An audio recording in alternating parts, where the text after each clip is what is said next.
I'm Richard Fitzgerald. This is Dubai Works, where we interview the business leaders making a difference in this great city. That business with scalability was very interesting to me. I like building something that has legacy.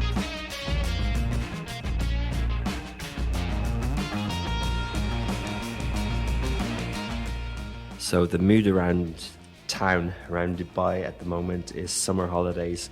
Schools are out, it's Eid al-Adha and people are planning their summer trips. Some people are lucky enough to be able to work remotely, spend 6-8 weeks out of the city, but definitely not in the startup space, even though tech prices and a lot of talk about macro things globally might put a dampener on it, but we don't feel and see that in the UAE or across the region. There's still such a lot of momentum in the startup space, and we don't often delve into it deeply, but today's conversation really does. We touch on a lot of things, talk about some of the big players and a hugely exciting and interesting space. Our guest who's a co-founder of his startup talks about today. So enjoy the conversation.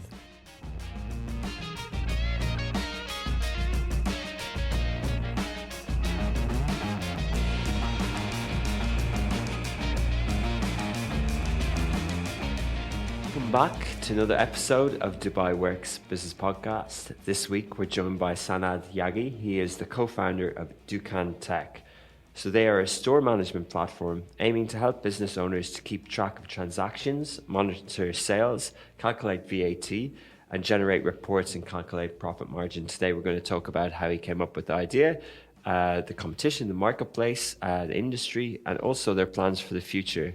Welcome, Sanad. Thank you for having me. Thanks for coming in on a Friday morning when everyone else is off on holiday. No worries. So such is the life of an entrepreneur. Exactly. No days off. No days off. Is that true? Do you take any days off? Probably about 1 day a month. 1 day a month. Wow. Yeah. Any particular day, or you just need when you need a rest? I know when I need to recover. It comes out of nowhere. Yeah, it just hits you. So when did you start off Dukkantek? In ideation, or when did we actually launch the business? Bit of both. So we started thinking about Dukkantek back when I was working at Mubadala, based out of London, me and my co-founders, and it didn't really come into fruition for another, I would say, 7.5 months. When was that? Right before COVID, so March 2020 is when we first had the idea. We spent most of 2020 validating the idea. And then launched in January of 2021. Okay, cool. And what exactly is Dukkantek? Dukkantek aims to simplify the lives of MSMBs, and we do that in three main ways, main value SMMBs? Micro, small businesses or enterprises. So, your typical mom and pop grocery retailer, even all the way towards, laundry and other kinds of services. So what we do is we provide them with, like you mentioned, the store management software. And that software has everything you need to be able to run your store. It even has kind of advanced analytics that are delivered super simply so that everyone can understand how to better improve their profit margins, but also scale up their revenue as well, maybe save on costs as well. So that's kind of the first piece of the picture. We realized very quickly when we were validating the business that a lot of the merchants that we work with today lacked the kind of, let's say, operational software that they require to be able to move kind of into the digital world. So that was step one, right, is the software. Step two was how do we create some form of digital presence to make sure that these merchants actually can survive in kind of an e-commerce world. And so we started releasing white-labeled consumer applications and websites. And then step three is payment infrastructure. So supporting the merchants in their ability to accept all kinds of different credit cards, debit cards, Apple Pay, etc. Okay, well described. So I get all three parts and I can think of the different players of the different offerings along the way. So this is assuming that I guess in many of these stores, they don't have computers and they don't have, they're at tills, not at desktops. Exactly. So how have you overcome that challenge, I guess, first? So what we did is, part of that validation phase was first recognizing where the problem was. which is that most of these merchants had no form of let's say digital offering, whether that was for internal operations or for sales, right? And then to facilitate both of those things, we felt that you needed to add payments and an e-commerce element to the solution. And then we realized, okay, most of these stores don't have any form of hardware to support that solution. So we can go down the route of kind of, let's say, picking specific hardware for them and bundling it all together, again, to simplify the entire process. Or we can go down the route of let's recommend hardware to these merchants and see how long it takes for them to actually get that hardware. We picked route number one to reduce kind of the road bumps towards actually getting, towards bringing on board a merchant. And that's, so right now you get everything in a box. So it's one box, it's a tablet, receipt printer, you get a barcode scanner, it has an NFC reader as well. Nice. So you can manage everything directly from there. It also comes with a companion application where you can track everything from anywhere, basically. So this is almost a point of sale device that you have. It's a point of sale, inventory management, CRM, analytics, all kind of built into one. Oh wow, everything. And then, so that seems, that's hardware, software. Is that a custom device, or did you sort of partner with someone for that? We started with a partnership, and then we moved towards a custom device. Okay, where did you get them made? In China. And so the second part of that then is I was thinking of the payment. What was the second part again? So there's payments, store management software, and e-commerce. And e-commerce. Oh yeah, so the e-commerce part. So is that kind of setting up a type of a Shopify system for them where they get a landing page, white label? Exactly, but it's even easier with us, right? With us, your inventory is actually displayed in real time on your e-commerce presence, which is something a lot of these, let's say, brick and mortar merchants, regardless of the tier, have struggled with in the past. Yeah. And then, so how does that actually look then, or how does one interact with that? So typically, it's either a consumer application in the name of the merchant. Yeah. So we have over 1,000 of those released now. Wow. Or alternatively, it can be a website. Okay. Yeah. Standard website. Fair enough. And if they have their own website or some digital presence, this can be added on as a sort of a / or easily integratable. Yeah, cool. And then on the payment side, how did you navigate that with all the payment providers out there? Did you come up with your own? Did you integrate with partners, or did you make it open to many? So we made it open to as many as possible. And then in the background, obviously, we're working on different solutions for the different markets to make sure that we can provide the best possible solution for our merchants, right? So we found that a lot of the payment providers actually are reluctant to work with these merchants because it takes a long time to onboard a lot of small shops. Yeah. And their GTVs, or how much money they actually transact in, isn't high enough to be worth that time if you're purely a payments provider. Yeah. So at some stage, I imagine we'll be bringing that in-house. Okay. We've spoken to a few fintech kind of providers on this show before. One is Boonie, and they do a lot of merchant onboarding like that. Is that the type of company that you would partner with, or is that the type of offering that is one of three of what you do? Yeah, I mean, we've spoken to Zboonie about potential partnerships in the past. I think right now we work with, let's say, more focused fintechs, whereas Boonie operates kind of on the e-commerce enablement as well. Yeah.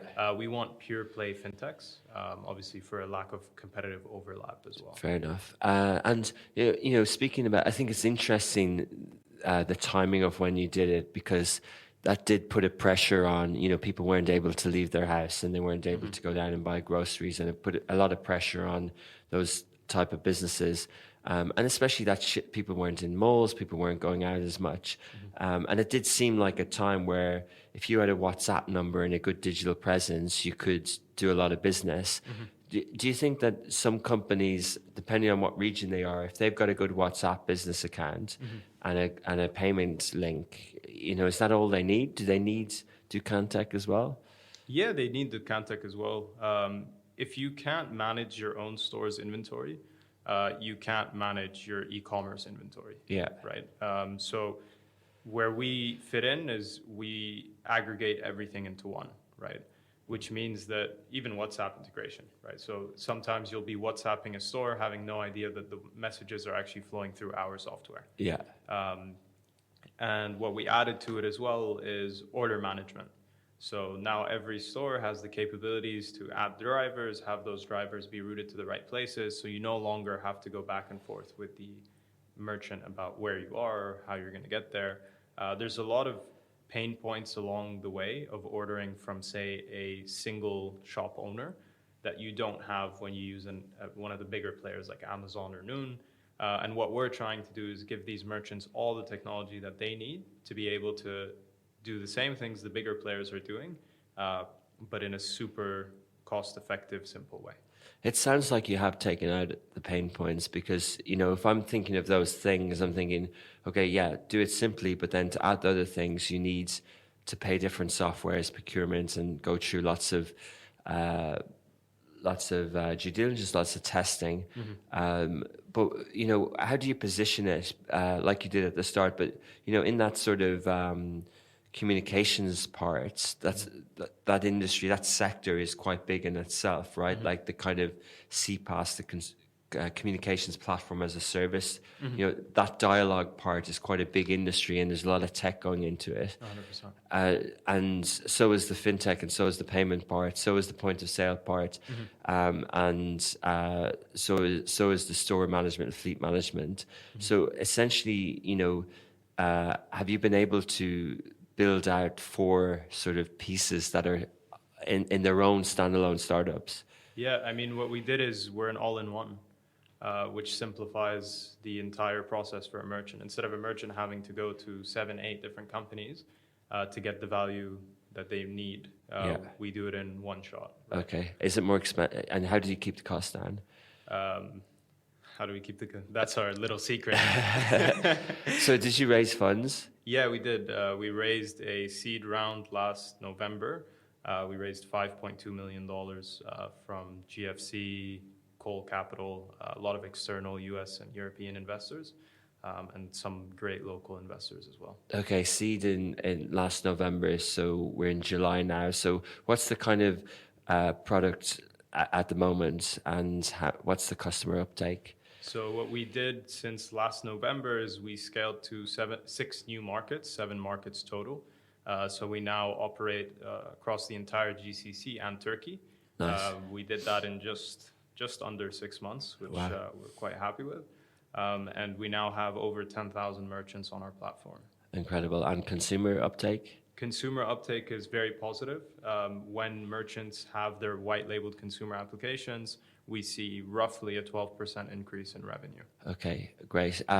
So, and again, once they, really it starts with the merchant. Once they have that, then that's how they communicate digitally with their customers. And the customers, it's all white labels, so the customers don't even know what the Dukkantek in the background. Exactly. Okay. Exactly.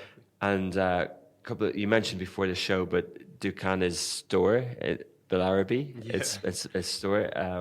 I knew of another word, but Mahal, but there's different dialect, and so there was another meaning to the word.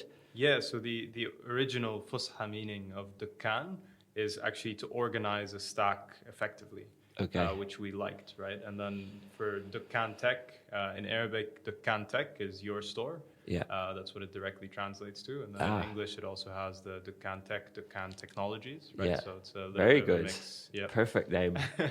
But you were in London with Mubadala. Can you tell us a bit about that? Yeah, it was an amazing experience. I was part of their venture capital team. I was lucky enough to kind of leave straight from university and join a venture capital growth fund. Where did you study? In Washington, D.C., American University. What did you study? Finance and statistics. Okay, and when did you graduate? 2019. Oh, wow. 25 next week. Yeah. Oh, very good. Amazing. Yeah. Wow. So you were straight into that VC world when you graduated, yeah. Growth stage venture capital. The objective of it was, I've always wanted to be an entrepreneur. It's kind of been in my blood since day one. So the objective of going into venture capital was to understand how the best and the brightest minds around the world were, building businesses.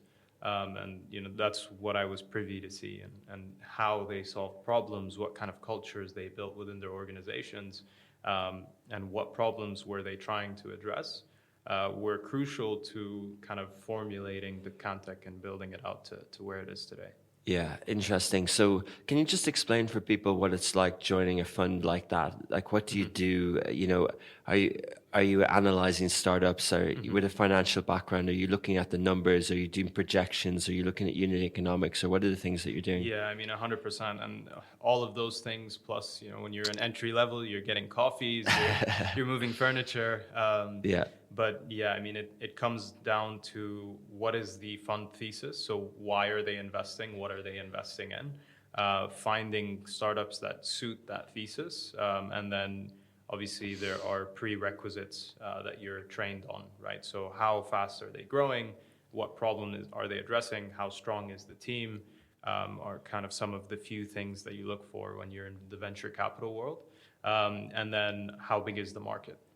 So you scan hundreds of companies on a probably weekly basis. You read pitch decks, you analyze them, you simplify them for the decision makers. And then when it comes time to actually invest in a deal, then you start to do all sorts of due diligence and obviously financial projections and things like that to see where it could potentially end up. And Mubadala's presence in London, what sort of fund what sort of investments were they, or were you looking at it? Is it a wide range? Yeah, it's quite a wide range. From a venture capital perspective, they did a lot of late stage deals. It was quite a big fund. Deals like Kazoo, which recently went public through a SPAC. That's a UK automotive type startup car set. Yeah. So you can buy used cars online. You can get financing for them. There was a couple of very interesting deals while I was there that kind of helped shape my thinking. And even deals that we didn't end up doing, right?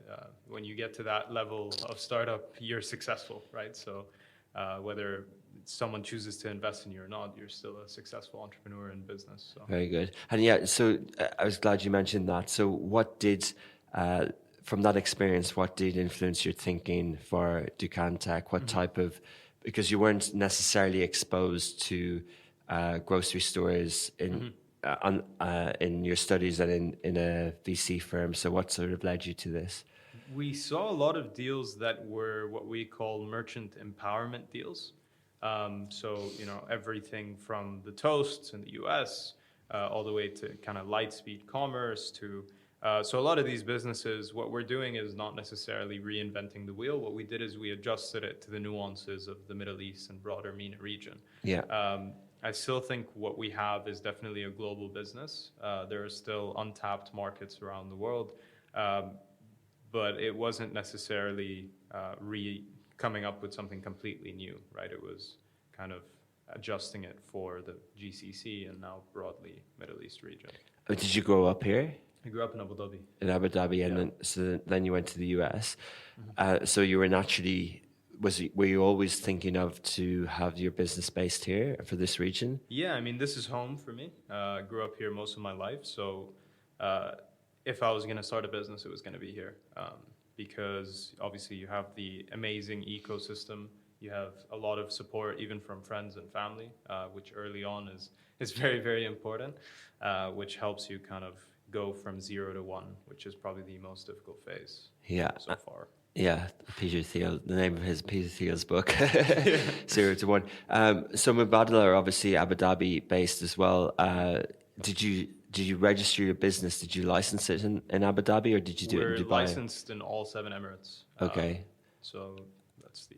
So you actually have in a free zone in 7 Emirates? Not necessarily free zone. In Abu Dhabi, we're actually onshore. Yeah. But yeah, it depends on the emirate. In Dubai, we chose the MCC. They're super flexible. Yeah. It was a very quick process, same in Abu Dhabi. And we also have an ADGM entity as well. So from a legal perspective, we tried to cover all of our bases to make sure that we don't end up with situations in the future. Yeah, definitely. And well, there's a lot of paperwork and admin and costs as well, although it is quite fast. But so why did you need to be licensed in each emirate? Is that related to the sector that you're in, or just in general to cover yourself? Yeah, I mean, it's a little bit confusing whether or not you actually have to. We picked the side of caution. So, I mean, broadly speaking, there's a lot of businesses that operate in all emirates with one entity. Yeah. But federal law dictates that that's not how you should do it. So we went by the book here. So, for example, if you wanted to onboard a merchant, one of your 10,000 merchants is a restaurant in Ras Al Khaimah. Ideally, the best way to interact with them is through your trade license in Ras Al Khaimah. Yeah, exactly. So Okay. From a contractual legal perspective, yeah. Okay, and does that mean that you need to be operational in each of those emirates? As in, do you need to have offices and team and bank accounts and all that sort of stuff? No, not necessarily. Just licensed? Yeah, just licensed. Just activity to operate? Exactly. Okay, and then Abu Dhabi Global Markets, so that's where your holding company is? Our holding, yeah, I mean, one of our holding, our Yeah. corporate structure is a little bit confusing even for me. So yeah, it's one of our holding companies. ADGM is probably one of the most advanced fintech, let's say, regulators in the region. So we decided to work with them on the fintech side. It definitely suits what type of business you are. And the fundraising then, I guess a couple of questions on this, but generally, was it hard to kind of, you see numbers through mobility, you see how to assess market like you described. Was it hard to convince people of the opportunity in the Middle East, especially in this sector? I think it was definitely easier than it would have been 5 years ago. Thanks really to the successful startups that came out of here in the last 10 years, the Kareems, the InstaShops, the Mum's Worlds. These have all kind of convinced the broader venture capital ecosystem that there's a lot more potential in this part of the world. There's the talent, there's the ecosystem, and now there's the capital, right? So there's no excuse for entrepreneurs like myself to not succeed and thrive. Yeah. So the funds are available for here, although, different climates and every year it feels like a different bit of a mood around investor appetite, but there obviously is a lot of momentum in startups in the region. But you mentioned that you'd also managed to bring on board investors globally from different parts of the world. What was the conversation like with them about this region in terms of, that's a high seeds value, amount, and for this region, that's a high amount, right? And therefore, they would need to see value from this region. Or did you need to tell them that, hey, we're just starting here, but we're a global company? I think with some, it was we have global ambitions, which we do. With others, they are looking at the region. I mean, global venture capital right now is gung-ho about this part of the world. So it wasn't as difficult as I think people would expect. They were knowledgeable about the ecosystem. They were knowledgeable about the markets. They were knowledgeable about the kind of common challenges that you may face in this part of the world. And they were looking to deploy capital. And I mean, we're currently at the tail end of a second fundraise. And, again, with very big participation from a US-based investor. And it was very similar, where, even if they hadn't invested in the region before, they're setting up offices in the next couple of years. They're looking to pick out their very first investment in the region, and they're looking for strong, talented entrepreneurs with good businesses to invest in. Okay, interesting. So you're doing your Series A now, or pre-Series A? Okay, Yeah. and just on that, so you started with the idea during the pandemic. 2021 was quite a good year for investments. Yeah. There was a lot of liquidity everywhere. Yeah. There isn't as much in 2022. Have you experienced that? I can say that we've been blessed in the sense that not really. I think we set up from day one trying to build a sustainable business, not a business that's selling $1 for 90 cents.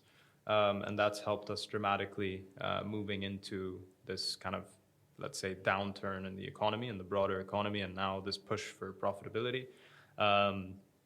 we didn't have any significant issues. I definitely felt that the due diligence was much more intense. Yeah, the fair. bar was much higher, but we comfortably reached that bar.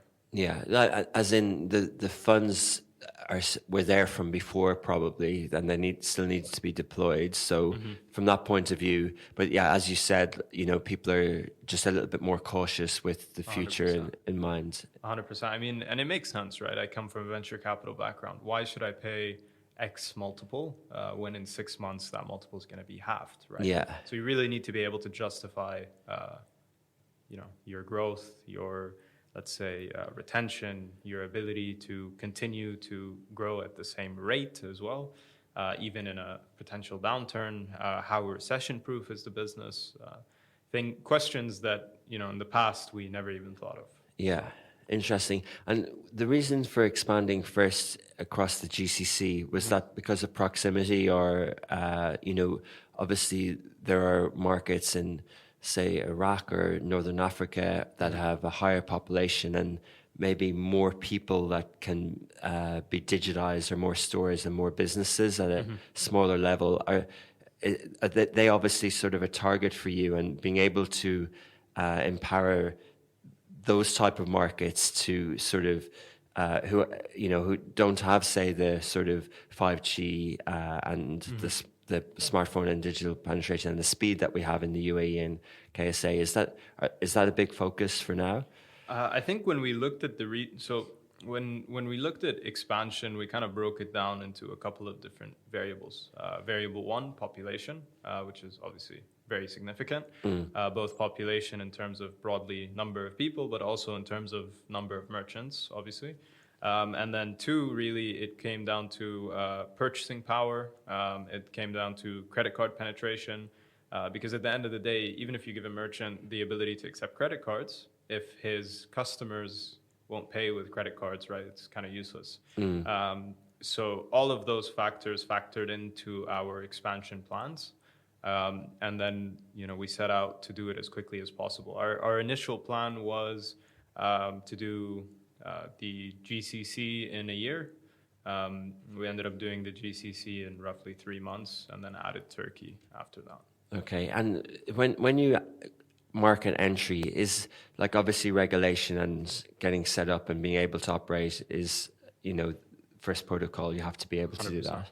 And then how do you approach it? Do you put people on the ground? Do you do digital marketing? Like how do you onboard those merchants? I think it depends on the specific market.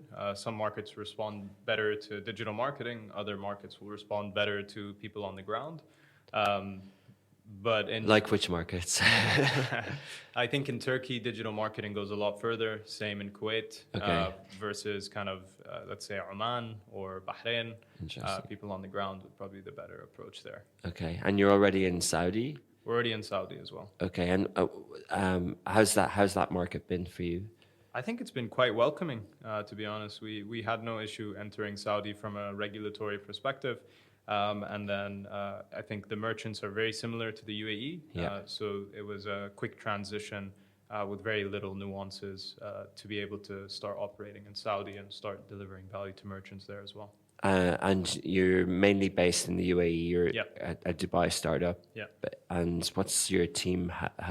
What sort of team do you have? It's a very international team. I think we have over 15 nationalities working with us. Great. And some are all over the world. So we do also have a lot of remote teams as well. I think it's representative of the city that we live in, right? Absolutely. Very diverse. Yeah, and your co-founder? I have two co-founders. All three of us grew up together at the same high school in Abu Dhabi. And one of my co-founders is Emirati. The other one is Palestinian, Jordanian, like myself. Oh, perfect. Great. Good mix. And what do they do? Or what do they bring to the table? What's the mix? 100%. So Shadi, who is kind of on the operations side, has a background in cost optimization. So his role is to argue with me as much as possible, because I am very much a burn-it-all kind of person. Risk taker. And then Ali is our co-founder and president, and he helps us deal with all types of different regulatory challenges that we face. And leads actually our fintech vertical. Completely. Okay, amazing. So he's more on the tech side of things. Yeah, more on the fintech side, central bank relationships, okay. how to navigate that space. And from a tech and development point of view, how did you approach that? It's a very interesting question. We started with looking at outsourcing. We ended up outsourcing the MVP before raising funds and bringing the team in-house. So that was our strategy. Okay, so you would have recruited from websites online, trying to find good talent, put something together, and then know what type of skill set you need in-house and build your team accordingly. Yeah, so it helped starting with an outsourced team because they help guide you through what kind of technologies you want to use. But I think just like with anything, making the right decision on who to work with is very, very important. Yeah. So can you, like, without getting too technical, I know our listeners are fairly broad, but can you just explain, what sort of tech stack you have, or what's your view on it? How much do you code yourself? Mm-hmm. How much do you license? What cloud approach do you have? So everything is in-house, A to Z, built in-house from scratch.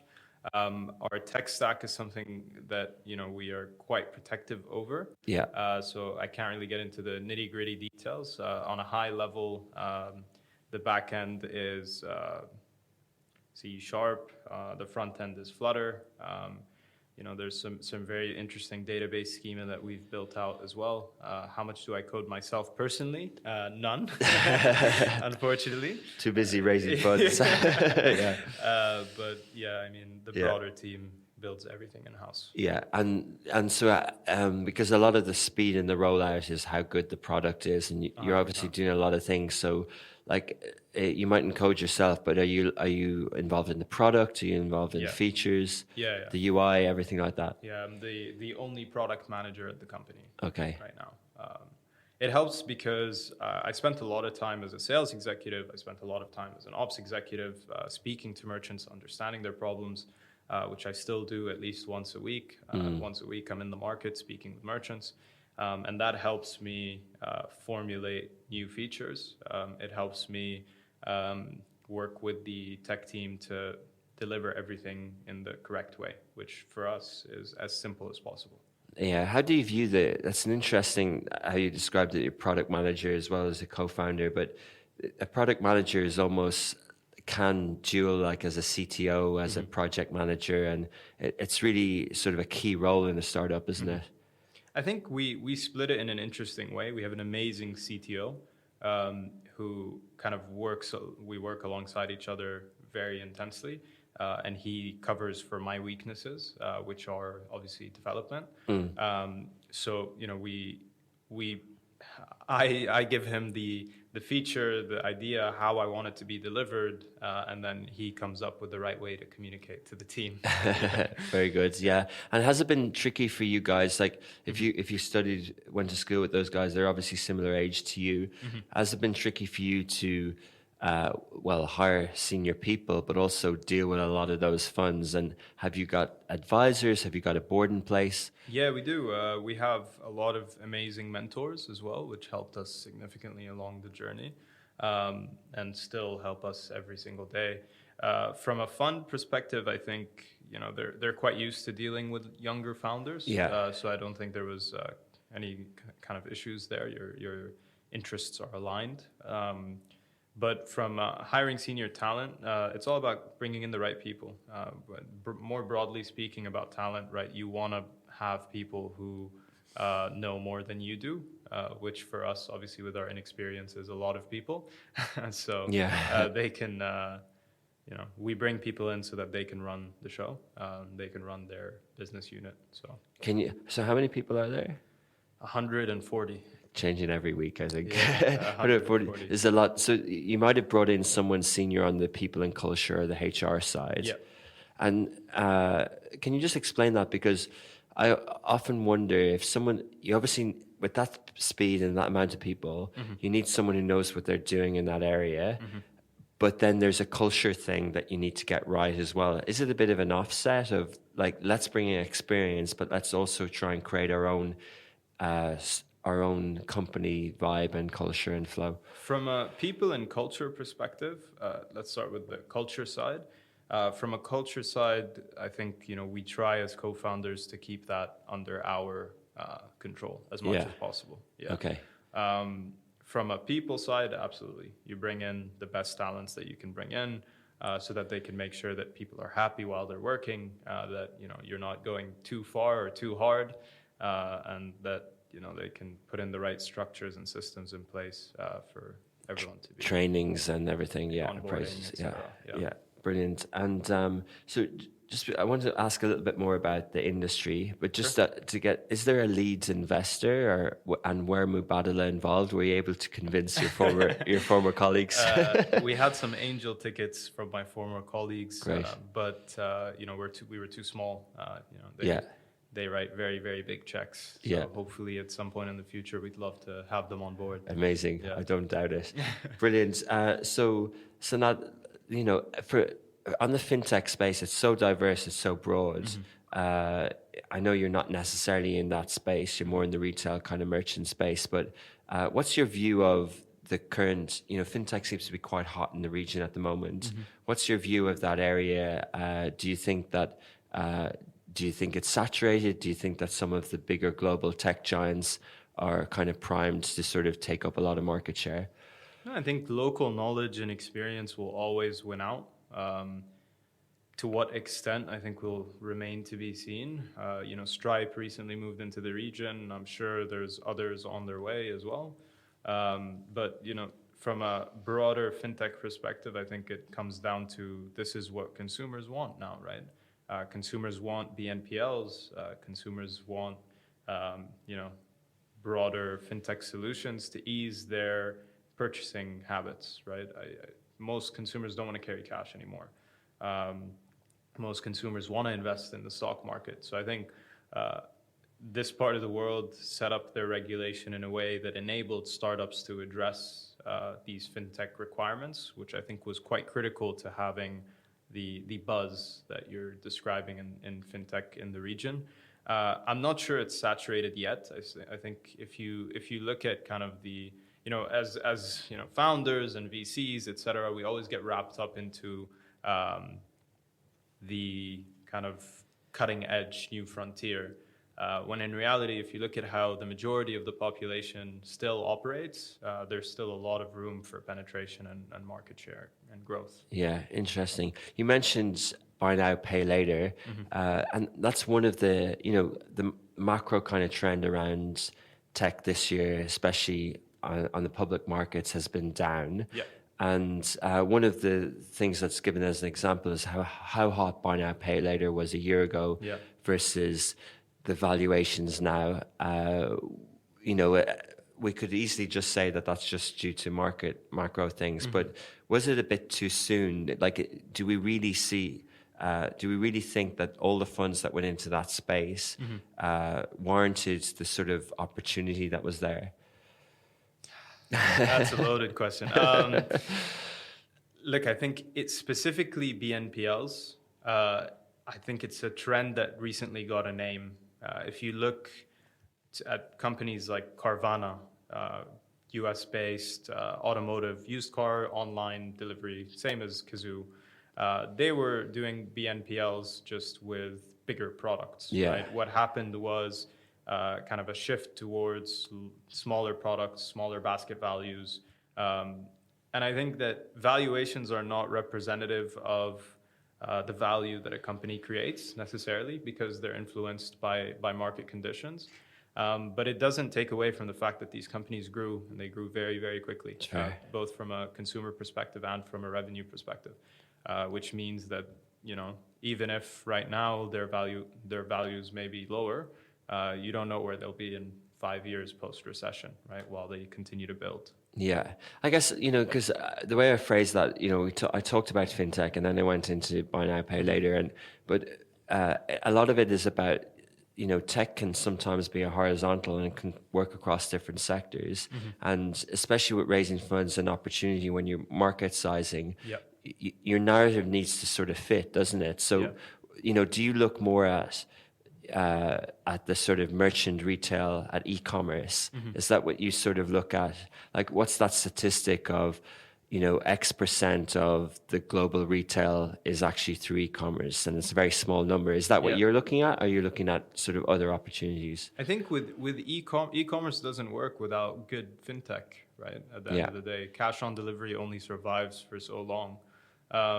So I think they go hand in hand. I think there's a huge opportunity to shift businesses towards being both brick and mortar and e-commerce businesses operating from the same infrastructure. But I also think that without fintech, you can't do that effectively. Okay, yeah, fair enough. I we'll talk about the region and sort of bricks and mortar as well. But just while we're on fintech, Sure. And we don't have to go too deep into this, but your view on crypto and sort of token economy, was that something that ever came up when you were looking at the sort of payment side of things? So I'm a very, very early believer in blockchain and crypto in general. I worked and co-founded a cryptocurrency or blockchain hedge fund back in 2016. Wow. So I go quite some time back when it comes to cryptos and blockchain. When you were 19 or 18, But do I think it has application for our specific business today? Not yet. I think we need to see much broader adoption from a regulatory perspective, and kind of broader adoption from a consumer perspective is using them as a currency rather than a kind of storage of value for us to consider taking that route on a fintech side. Okay, fair enough. I think when we chat again in the future, we could talk more about that and give it more than a minute. So, you studied in the US, you spent time in London, you obviously grew up here. One of the things I always ask is, do you think, the Middle East is often labeled an emerging market? Do you think it's a market that will emerge? Interesting. I think it's kind of already emerged from some perspectives. Some of the fintech, the ecosystem here is more developed than it is in some parts of Europe, right? From a startup perspective, how closely we get to work with the regulator, how closely we get to kind of shape the broader future of business, you don't get in other places around the world. So to an extent, I think it has already emerged. I think there's still a long way to go, though, from a consumer perspective. I think our consumers are kind of late adopters from a global perspective, which is where the opportunity sits. Okay, interesting. But would your comment there be more of a reflection on the UAE and sort of other parts of the GCC? Do you think that extends across the region? No. I think UAE is kind of miles ahead, and then you have kind of let's say the Levant region, which has a lot of work to catch up on. North Africa is moving very, very quickly, though. So I expect North Africa to come next. Yeah, but the UAE is relatively small in terms of population. And, for it to be an emerging region in the same way that, South America or, India was per se, almost needs that sort of population and opportunity across borders and across countries and things like that. Is it a good thing? Obviously, it's a good thing that the UAE is advanced, but do you think that sort of spillover and that sort of snowball effect can happen across the region with startups? Absolutely. I think it starts to breed competition, right? When you have the UAE being so advanced and pulling in all the talent from all over the world, right? You start to have kind of a competitive element with neighboring markets that start to advance quicker, and obviously that pushes the UAE to advance even quicker, and it's all for the better. Yeah, fair enough. I was just thinking a little bit more about the industry in the region. So, and kind of what I wanted to talk about in terms of global giants, adding a new feature, and then suddenly a whole fintech idea is gone per se, right? Like talking about Apple? Yeah, a lot of them do it, don't they? It's kind of like, that's why I would be so afraid to be in that space. Like you might have a brilliant idea and then they just add a feature and it's free. And it's like, but, and even Facebook and Meta and Messenger and payments and things like that. But, with Shopify, like they've obviously done a great job at onboarding online merchants and things like that. And you'll know the name, but there's a company in Saudi who do that just in Arabic. and they only it begins with an S. What's it called? Which one? It's a Shopify in Saudi. I'm not sure. I'm not sure. Anyway, but I'll put it in the show notes. But basically, so they only do it in Arabic, and their numbers are really good because they're doing it for that market. Because Shopify haven't added Arabic yet and localized. When we talk about localization trends, how important is that sort of Arabic interface as well? Depends on the market as well. I think in Saudi it is very important. In Kuwait it is very important. In Oman it's very important. In some parts of the UAE it's super important. But it depends. From a competitive perspective, I had a very, very good boss. His name was Ibrahim Ajami at Mubadala. And when we were looking at a couple of deals, he used to say, invest in businesses, not products. Yeah. Right? So it's important when you're building a business to build a business and not to build a product that can be replaced with a feature. Yeah, right? So, feature, yeah. That's really good, isn't it? Like, I was at a startup event in DTech last night and talking about unicorns and valuation, and people sometimes talk too much about the product and the tech. Like at the end of the day, it's businesses. Exactly. And businesses, can add a lot of value and grow revenue. That the rules of business can change, but as long as they kind of provide value and are doing things right. But just a little sort of nuanced thing about the region. The region is, the name of your company is related to store and mall. There are a lot of malls around here. How do you see the sort of bricks and mortar thing playing out? Like, obviously you would want it to be integrated, but there's another argument for saying that there isn't needs as much for bricks and mortar these days. I think the interesting thing is if you look at the countries that are, say, 10 or 20 years ahead of our part of the world, brick and mortar is still an extremely important part of their economies, right? So if you look at the US, for example, brick and mortar is not dead, even though Amazon is based out of the US and offers all kinds of different services. You still have a ton of brick and mortar mom and pop shops. And you still have businesses who are empowering those mom and pop shops like Toast and Stripe, growing rapidly year on year. So I don't think we will live in a world, at least in the near future, so I'd say 30 to 50 years, where brick and mortar is obsolete. And there's companies like us, Stripe, Toast, Square, that are trying to make sure that they never become obsolete. Yeah, Square, Block, I get confused. They change all the time. It's been really interesting chatting to you, Sanad. You're obviously a really smart guy. So people to follow, as in people to follow Dukkantek, or even if there's some investors there, is it too late to get on board? I think this round it's a little bit too late. Hopefully next round, and you can follow us on Instagram, LinkedIn. We do post a lot of our updates.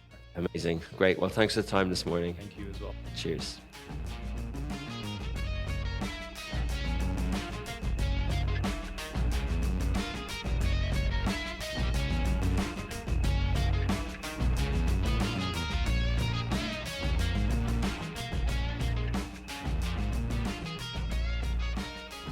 Wow, what an impressive guy. 25 years old, and we didn't reveal what valuation the company is, but you're talking about tens of millions of dollars already. 3 guys who grew up in the UAE, studied here, and are creating what is a company, a startup that's attracting interest from all over the world. So hugely impressive. Thanks a lot to Sanad for taking time out to share the story with us. Hugely interesting space to follow in the future, and a company to follow. I've no doubt, based on that conversation, that we'll be hearing more about them in the future. I want to thank Vishnu, who's come in on his weekend to help produce the show today, and Shahir for putting everything together. We will be continuing the podcast over the summer months. I'm going to be away a couple of weeks, but we're going to do a few pre-records at the end of July and early August. But we will keep it going week on week. And please do, as usual, send any comments, send any feedback. It's at SmashyTV or at SmashyTV_EN on Twitter. There's at Smashy Business is the main one for this show on Instagram, but we have at SmashyTV, SMASHI TV on Instagram. And you can also, of course, watch it on any of our smart phone or smart TV apps or on the web browser as well. And yeah, if you're listening on Angami, SoundCloud, Podio, Apple, Spotify, please do recommend and share with someone as well, if you know anyone who'd like to be on the show in the future. Thanks a lot, and speak to you next week.